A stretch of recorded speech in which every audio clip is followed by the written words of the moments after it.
Om Swastiastu, selamat pagi anak-anak. Kali ini kita berjumpa lagi, yaitu tentang pembahasan Pancayadnya. Semoga anak dalam keadaan sehat walafiat dan siap untuk mengikuti pembelajaran hari ini. Sebelum kita mulai pembelajaran, mari kita berdoa supaya pembelajaran kita dapat berlangsung dengan baik.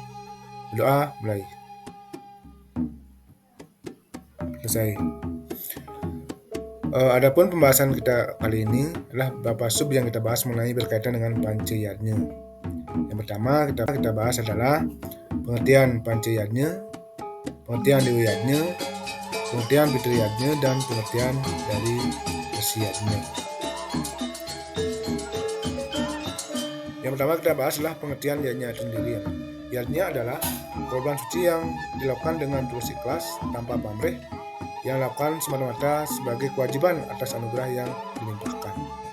Jadi pelaksanaan yadnya itu sendiri tidak saja berbentuk materi, bisa juga pengetahuan, bisa juga dengan bentuk fisik, bisa juga dalam bentuk dalam ucana dan sebagainya.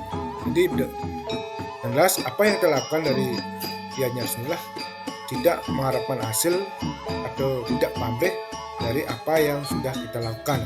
Contohnya, anak menolong orang, tidak semata-mata anak karena sudah menolong minta sesuatu di orang yang nak tolong, tidak seperti itu.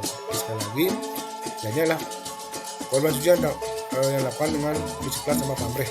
Jadi apakah bentuknya materi, bentuknya pengetahuan, bentuknya fisik, dan sebagainya. Itulah kayaknya yang bisa lakukan sebagai pengejawantahan rasa hormat kita, rasa bakti kita kepada Tuhan, pada orang tua, dan pada guru. Yang kedua kita bahas mengenai pengertian Dewiyadnya. Dewiyadnya adalah korban suci yang tulus ikhlas kehadapan yang widiwasa beserta manifestasinya atas jasa beliau menciptakan alam semesta beserta isinya.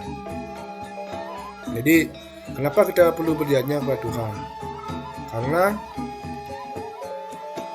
Tuhan atau ide sang widiwasa sudah menciptakan alam semesta beserta isinya serta menjaga alam semesta ini tetap utuh. Jadi dengan demikian kita perlu melakukan yadnya atau pengorbanan suci kepada ide sang widiwasa. Apa saja yang perlu kita lakukan? Yang pertama mungkin yang paling sederhana adalah melaksanakan krisandi setiap hari. Yang kedua mungkin yadnya sisa.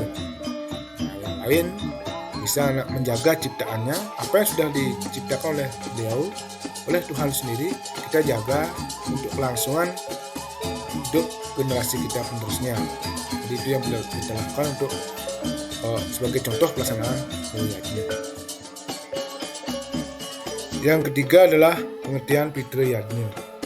Fitriyadnya yaitu kewajiban untuk bertanggung jawab dan berbakti kepada orang tua, baik beliau selagi masih hidup maupun beliau sudah meninggal. Yang terpenting kita lakukan Fitriyadnya adalah ketika beliau masih hidup. Kenapa kita perlu melakukan pelaksanaan Fitriyadnya? Karena sebagai bentuk implementasi penghormatan kita kepada orang tua atas jasa beliau yang begitu besar kepada kita, di mana beliau mengandung kita, membesarkan kita dari kecil sampai besar. Nah, maka itu perlu sekali kita melakukan pelaksanaan Fitriyadnya ketika orang tua masih hidup. Contohnya apa? Merawat orang tua ketika sakit, menghormati orang tua, menghargai dan mematuhi apa yang menjadi saran orang tua, tentunya saran yang baik. Jadilah berlaku ketika masih hidup dan tidak menelantarkan orang tua ketika orang tua sudah tidak berdaya. Fitriyadnya ketika orang tua sudah meninggal yaitu dengan melaksanakan upacara pengabenan sampai melinghan dikawitan sebagai dewa yang tegara. Selanjutnya adalah pengertian Resiyadnya. Resiyadnya adalah bentuk persembahan rasa syukur kepada para maharsi atas jasa beliau mengajarkan ilmu pengetahuan suci. Jadi kenapa kita perlu melakukan Resiyadnya? Karena Ini adalah perilaku yang sangat penting. Karena atas jasa beliau, kita bisa mengetahui tentang ilmu pengetahuan itu sendiri, menjadi orang yang bijak, menjadi orang pintar, dan bisa menjadi orang yang sukses.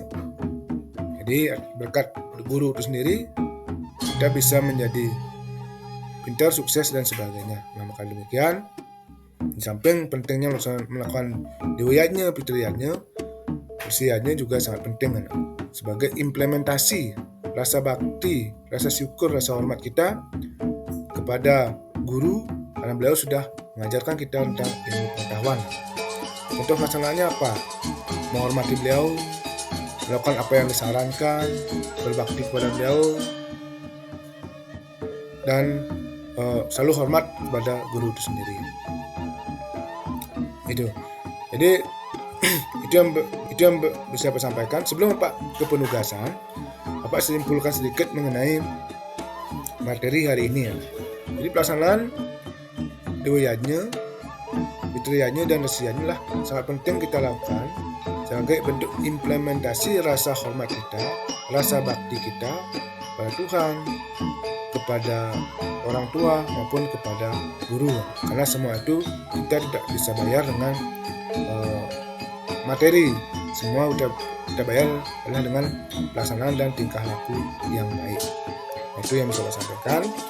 Jadi untuk penugasan hari ini lah silakan anak buat contoh-contoh pelaksanaan dewayanya. Baik, demikian yang bisa Pak sampaikan. Kurang lebihnya mohon maaf apabila ada salah kata yang untuk hari ini.